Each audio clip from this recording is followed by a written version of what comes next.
October 14th, 1066. A field in southern England, mud and blood, the clash of iron, horses screaming. A Norman duke stands on a hillside, watching his cavalry charge uphill toward a wall of Anglo-Saxon shields. His name is William. By nightfall, the English king will be dead, an arrow through the eye if the legends are true, and this foreign invader will claim the throne of England. They will call him William the Conqueror. And here's what no one standing on that battlefield could have known. His victory wouldn't just change England's monarchy. It would change England's names. The name William, almost unknown in England before that day, would become the most popular male name in the country within 200 years.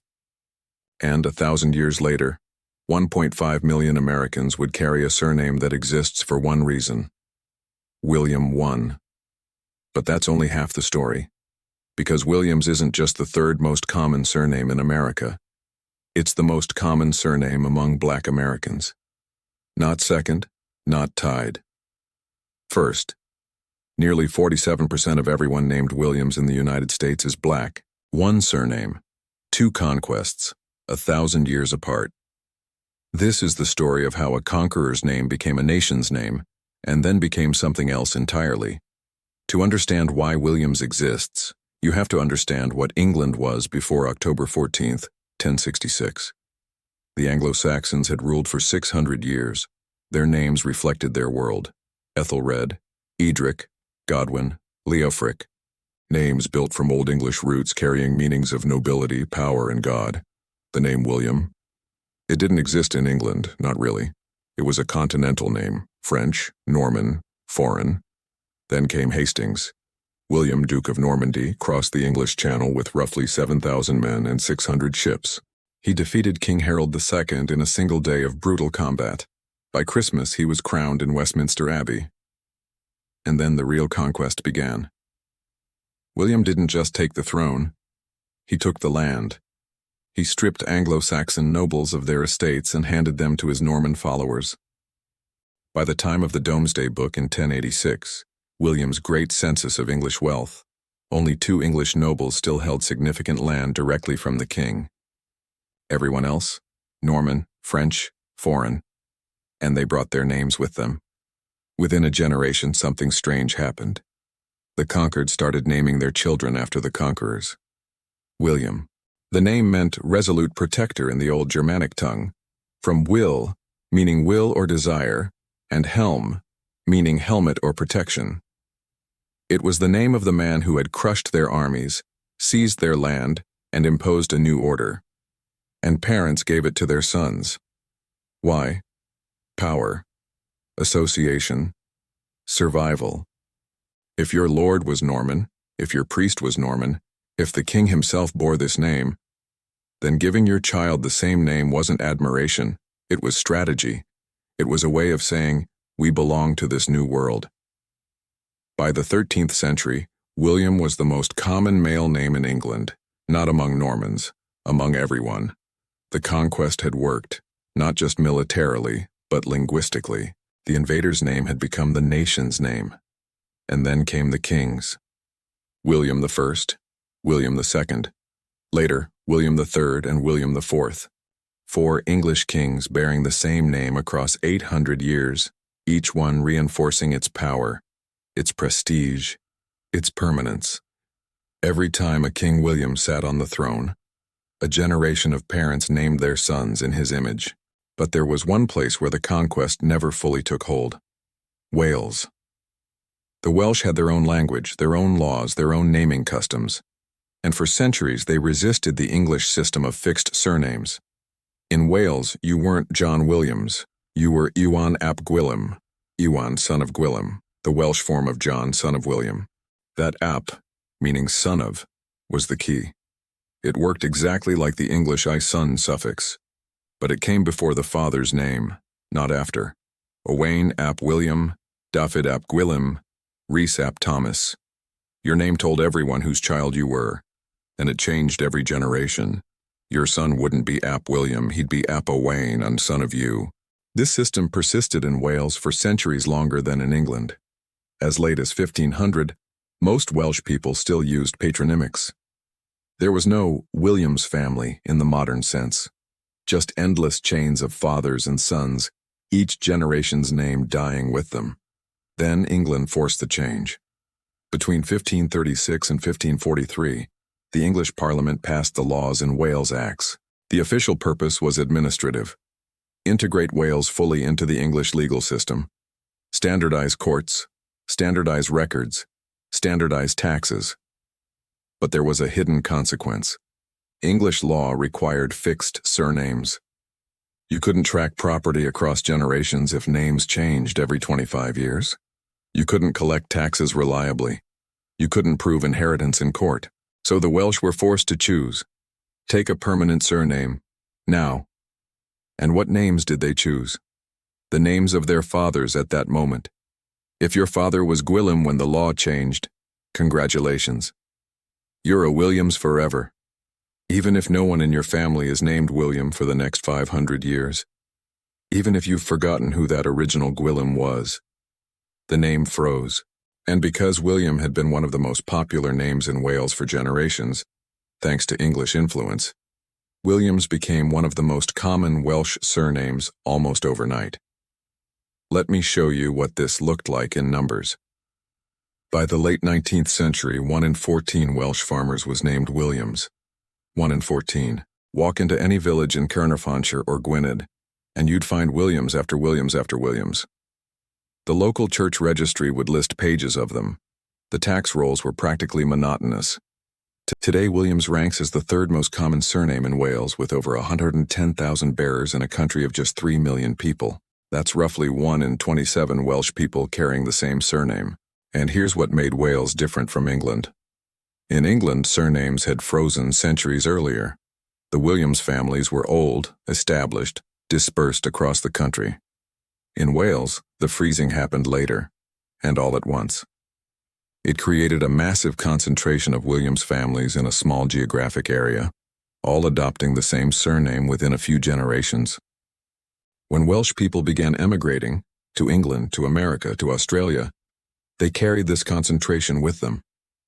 The first Williams arrived in America with the early colonists.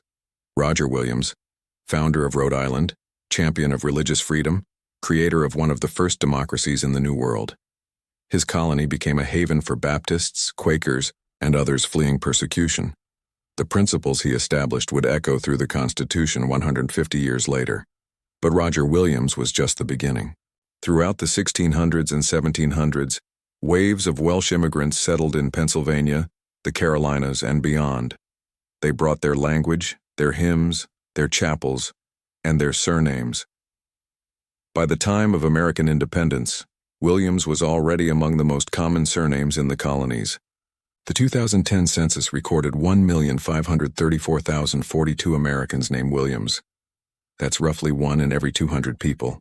But here's where the American story takes a turn that the Welsh could never have predicted.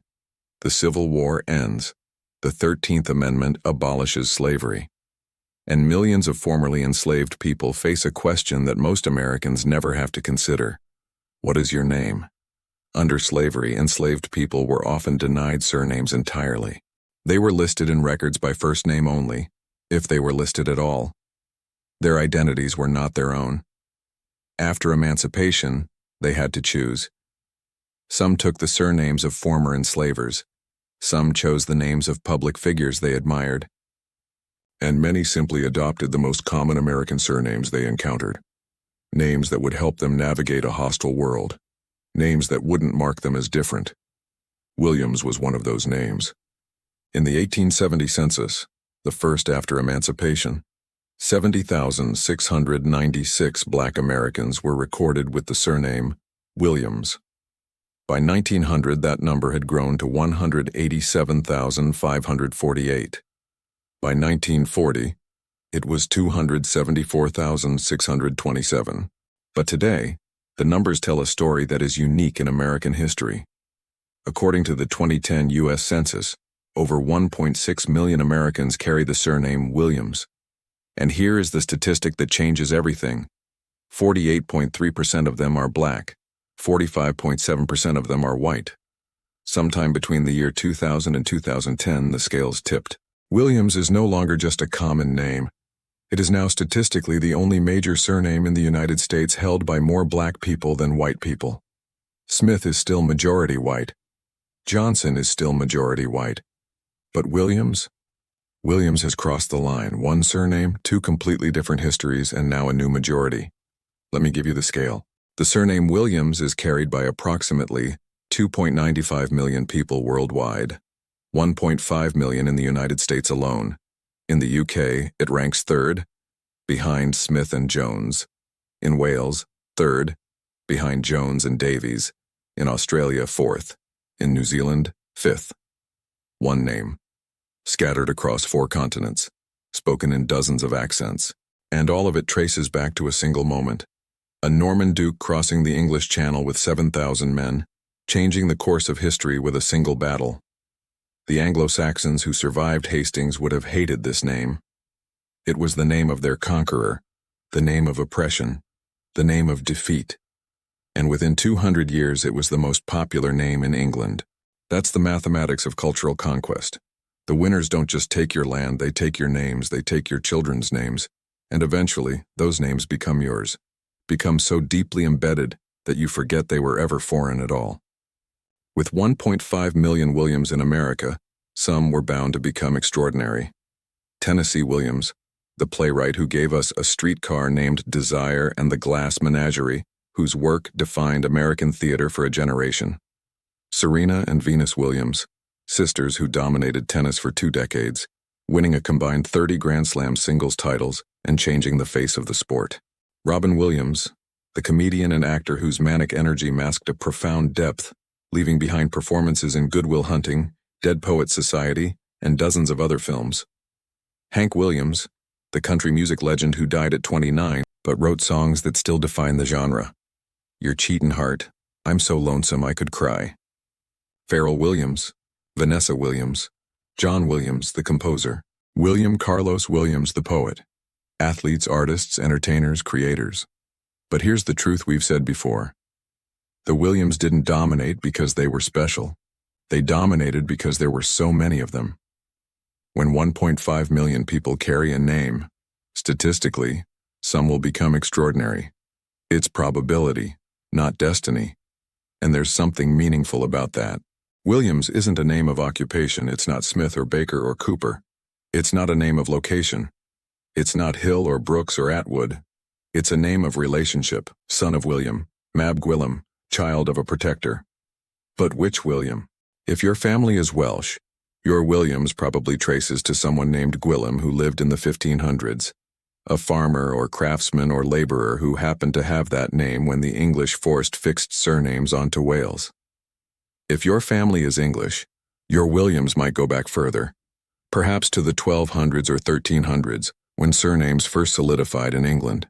If your family is Black American, your Williams almost certainly dates to the 1860s or 1870s, chosen by an ancestor who had just claimed their freedom for the first time.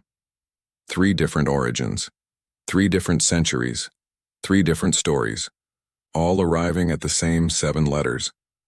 Today, Williams sits at number 3 in America, behind Smith, behind Johnson, just ahead of Brown and Jones. It's so common it's become invisible. Background noise. A name you've heard 1,000 times and never thought about. But if you carry this name, here's what you carry. The echo of a battle fought nearly 1,000 years ago when a Norman duke changed the course of English history.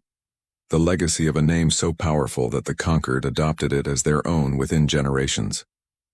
The stubbornness of Welsh culture, which held on to its patronymic traditions for 500 years until English law forced the change.